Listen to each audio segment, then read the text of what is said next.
वरुण जी, जी देखा जाए तो अखिलेश यादव जी जो हैं वो भी बहुत प्रभावी तरीके से इस बात को उठा रहे हैं कि ये जो सरकार है कहीं ना कहीं किसान विरोधी है, देश विरोधी है और देखा जाए तो आमजन विरोधी है। बिल्कुल। लेकिन जिस तरीके से ये जो चीजें इम्प्लीमेंट करने की बात की जा रही है, प्रधानमंत्री जो हैं वो लगातार अपने वक्तव्य में ये कहते आए हैं और किसानों से उन्होंने सीधा संवाद भी किया है।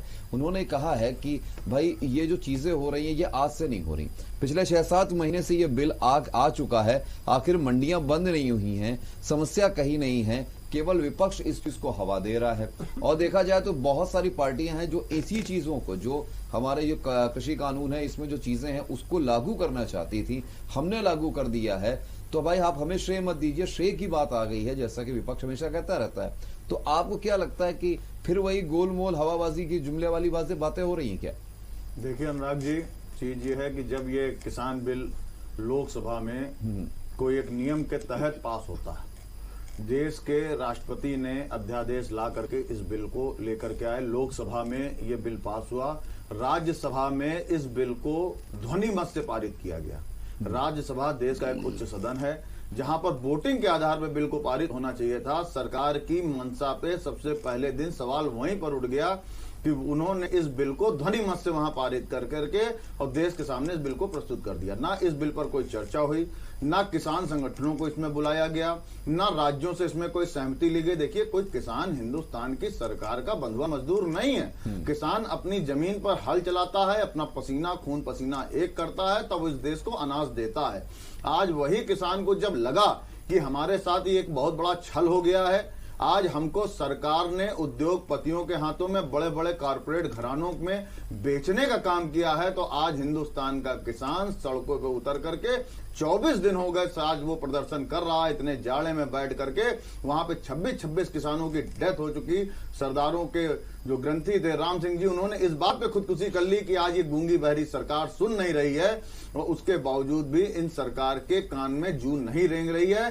किसान की एक मांग है, आपने ये जो बिल लेकर के आए हैं इनको आप वापस ले लें, इनमें कोई संशोधन हम नहीं चाहते। उसकी मंशा पे आइए, संशोधन पे किसान क्यों नहीं आखिर जाना चाहता है? जिस समय आपने सन 2016 में देश में नोटबंदी करी, आप देश के प्रधानमंत्री, प्रधान सेवक टीवी पर आए, उन्होंने कहा कि देश मेरा 100 दिन साथ दे दे 3 महीने, इस देश के अंदर आतंकवाद खत्म हो जाएगा, भ्रष्टाचार खत्म हो जाएगा, सारी देश की दुश्वारियों को मैं इस नोटबंदी के माध्यम से खत्म कर दूंगा, देश एक नए आयाम के ऊपर चल देगा।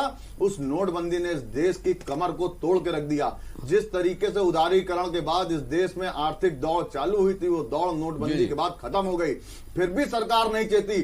सरकार अपनी किसी भी गलती को, ये भारतीय जनता पार्टी सरकार अपनी किसी भी तरह की गलती को मानने को तैयार नहीं है।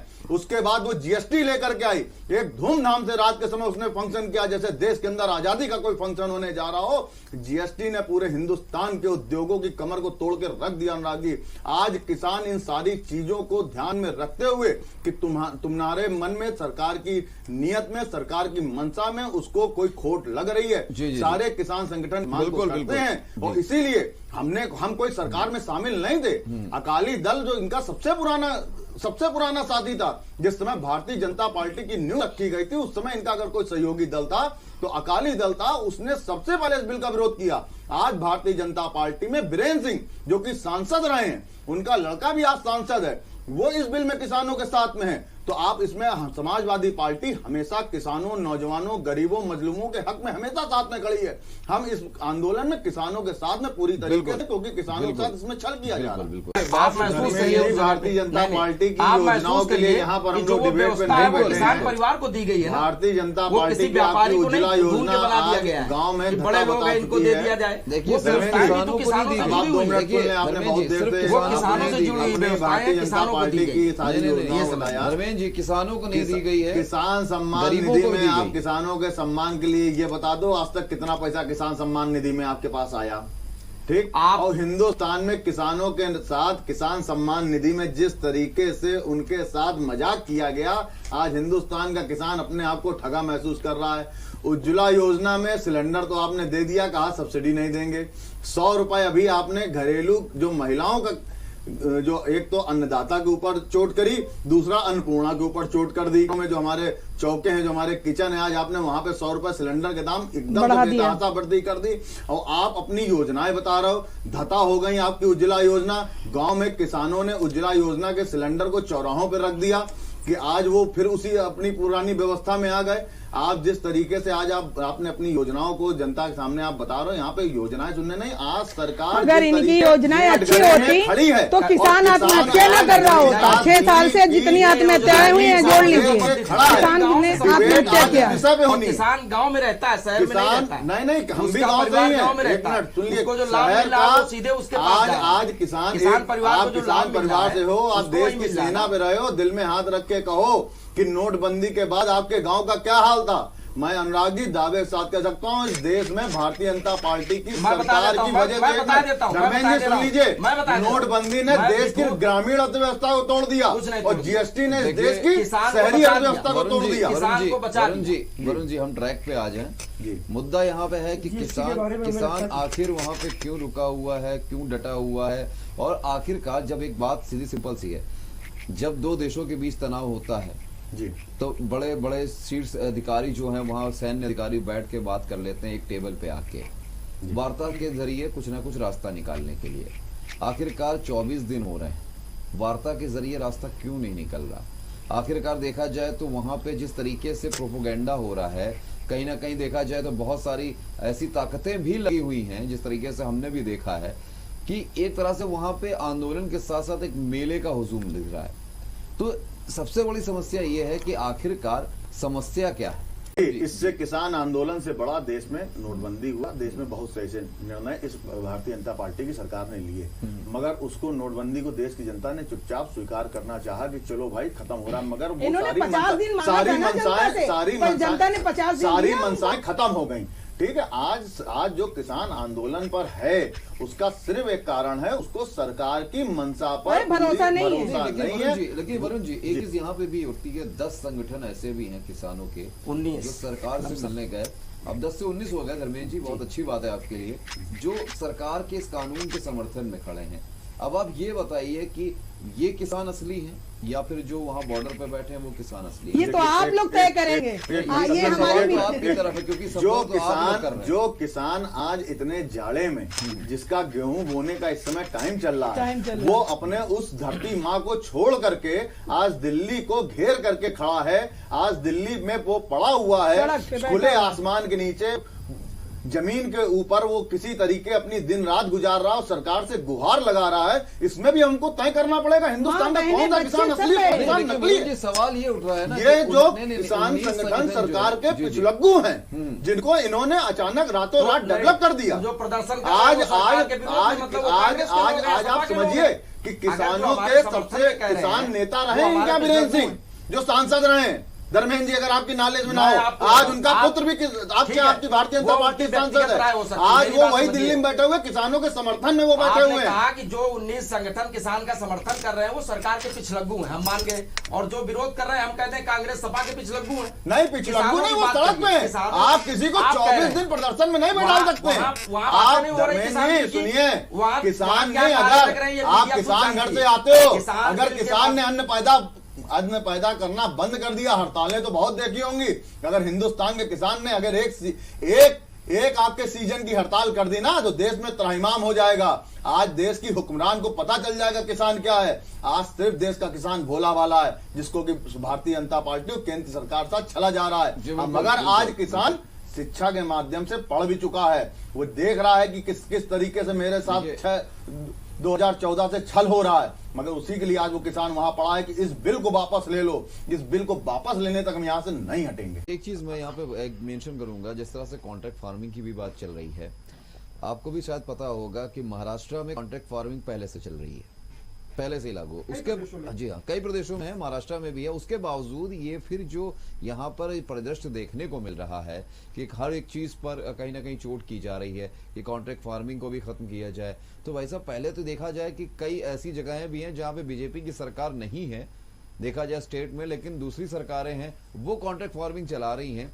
तो ऐसे में क्या आपको नहीं लगता कि परस्पर देखा जाए विरोधाभास बहुत जरूरी है? देखिए अनुराग जी देखिए एक मिनट जी, कि कॉन्ट्रैक्ट फार्मिंग, ये बात सही कि कई प्रदेशों ने कॉन्ट्रैक्ट फार्मिंग का बिल अपने यहाँ ले आए और उसको लागू भी करना है, लेकिन कहीं अभी पूरी तरह सफल नहीं है। थोड़ा ये जो आपने महाराष्ट्र बताया, देखिए किसान का विरोध इस बात पे नहीं है। एक मिनट ज्ञानेश जी, किसान का विरोध ज्ञानेश जी वहां पर इस बात पे है कि अगर एक पार्ले जी कंपनी आती है या चिप्स की कोई कंपनी आती है, किसान से रेट तय करती है, तुम आलू पैदा करना और ये आलू हम खरीद लेंगे, और कल की डेट में वो कंपनी किसान से आलू नहीं खरीदती है, तो अभी तक किसान के लिए दरवाजे खुले थे कि वो देश की न्यायालय में जाकर के, न्यायालय व्यवस्था में जाकर के न्याय मांगे, मगर उसको खत्म करके आप उसकी चीज में आइए।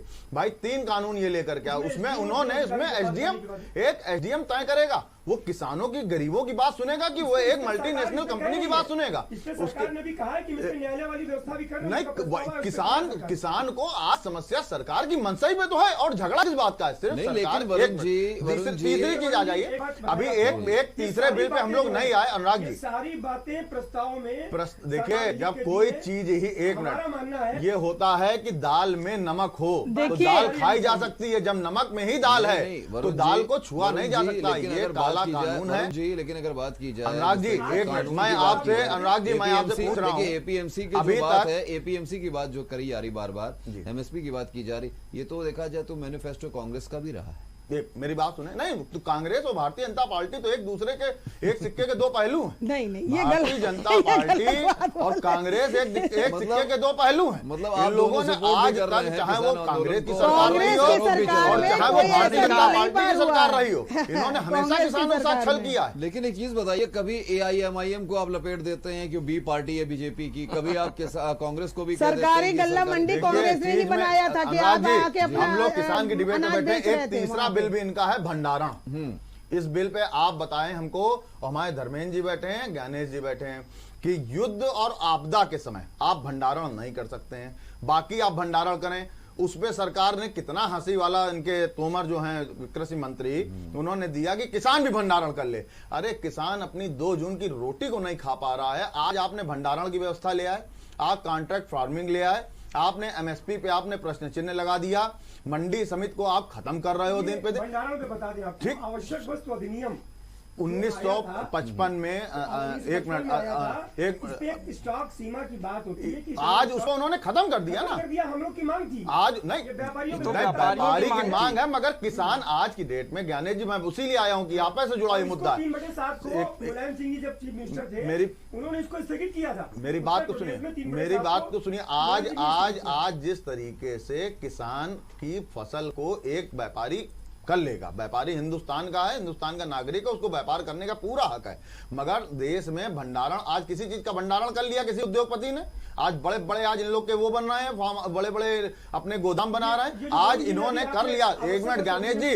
भविष्य में ये समस्या छोटे, आप को भी मैं जानता हूं, आप जिस व्यापार संगठन से हैं उसमें भी मैं परिचित हूं, आप कानपुर के एक बहुत सम्मानित व्यापारी नेता हैं, हर व्यापारियों के किसी भी मामले पे आप सबसे पहले मुखर होकर के आप संघर्ष करते हैं आकर के, मगर इसमें आने वाले भविष्य में यही छोटा और मझोला व्यापारी भी अपने आप को ठगा महसूस करेगा, जब ये कॉर्पोरेट घराने के लोग जो आज हजारों करोड़ों टन का अपना वो बना रहे हैं कनस्टर की, उसके अंदर हम गेहूं रख देंगे, उसके अंदर तो ये जब चाहेंगे हिंदुस्तान को उस दिशा में लेकर के चलने का काम करेंगे। आज इसलिए किसान इस किसान बिल की अगर खोट किनारे कर दें, लेकिन किसान आंदोलन को जिस तरीके से हमने भी देखा है, मीडिया के कैमरों से भी देखा है, आप ये बताइए, ये किसान वहां पे जिम खोल के बैठा हुआ है, ये किसान वहां पे ट्रॉली पेपर चला रहा है अपना, ये किसान वहां पर देखा जाए तो सारी सुख सुविधाएं, स्पा बना हुआ है, मसाज पार्लर चल रहे हैं वहां पे। किसान को जिम जाने का अधिकार नहीं है अनुराग जी? नहीं तो किसान को महंगी गाड़ी में घूमने का अधिकार नहीं है। नहीं है, लेकिन किसान को अखबार निकालने का अधिकार नहीं है। ये कैसा आंदोलन है जहाँ, अरे ये भी तो साथ में बताइए कि किसान जिस जगह पे बैठा है वहीं जहाँ फसल नहीं बो रहा है, वो जो वहाँ पे खालिस्तानी झंडे लेकर, धर्मेंद्र जी ये भी बताइए, खालिस्तानी झंडे लेकर और जो देश विरोधी ताकतें हैं उनके पोस्टर लेकर अगर वहां पे बात होगी तो ये क्या किसान है? अगर हम ये पूछें, किसान नहीं, लेकिन किसान वहां पर है। एक मिनट अनुराग जी, आपकी बात का जवाब दे रहा किसान आत्महत्या कर लिया, आपने बहुत अच्छा प्रश्न उठाया है, आपने बहुत अच्छा प्रश्न उठाया है कि जब कोई व्यक्ति, भारतीय जनता पार्टी एक जैसे इनकी भाषा में कहा जाए तो बहती हुई गंगा की धारा है कि इसमें नहा लो, सारे अपराध खत्म हो जाएंगे नहीं, तुम्हारे। जिसने और जब आत्महत्या कर किसी का लिया, अपराध नहीं तो क्या वो जी कि जिस तरीके से आज किसान के ऊपर तो कोई आरोप नहीं लगा सकते ना, देश की सेना के ऊपर कोई आरोप नहीं लगा सकते, उसी तरीके से किसान को बदनाम कैसे किया जाए वो इनकी मंशा पे पूरी तरीके वो इनकी मंशा को जान चुका है। तो आज जो इनके, मैंने पहले भी कहा है कि इनके जो खरीदे हुए मीडिया हाउसेज अडानी और अंबानी के, उनके माध्यम से जिस तरह की भ्रामक वहां पर किसानों के ऊपर आज लांछन लगा रहे हैं। आज खालिस्तान के पोस्टर दे दी अपने कुछ लोगों के, बता तो रहे हैं कि आप ही भारतीय जनता पार्टी के लोगों ने किया होगा। आज आपने 3 लाख किसानों के, जो व्यक्ति नारे लगा रहा था वो मोदी जी के साथ खड़ा, एक पोस्टर ये भी आया था। वरुण जी, एक पोस्टर ये भी आया आपको पता था। होगा कि जितने भी ये नेता हैं जो संगठन वहां पर बैठे हुए हैं, उसमें से आधे से ज्यादा जितने भी हैं वो सब कम्युनिस्ट पार्टी से अटैच्ड हैं, आपको ये पता होगा। और कई नेताओं की बाइट्स हमने भी सुनी है जिन्होंने साफ कहा है कि भाई विरोध चल रहा है और कहीं ना कहीं देखा जाए तो भाई साहब ये लोग हमारे साथ खड़े थे, उनके साथ खड़े हैं। अकाली दल कम्युनिस्ट था, अकाली दल कम्युनिस्ट है। देखिए राजनीति की अगर बात करें तो आज बीजेपी का साथ छोड़ के, आज कम्युनिस्ट है तो हम इस बात को मान रहे हैं ना। आज बीजेपी का साथ छोड़ के अगर कम्युनिस्ट है, बीरेन्द्र सिंह है। जो इनके यहाँ के सांसद हैं वो कम्युनिस्ट हैं, तो हमें सारी बात मान रहे हैं। ये सारी बात मैं आपकी मान रहा हूं। देखिए 2-4 नाम गिना देने से तो 2-4 काले संगठनों धब्बे को जो अनुराग इस जी आंदोलन में लगे हुए हैं, आप कम्युनिस्ट घोषित नहीं कर सकते। आप आप कम्युनिस्ट घोषित नहीं कर सकते।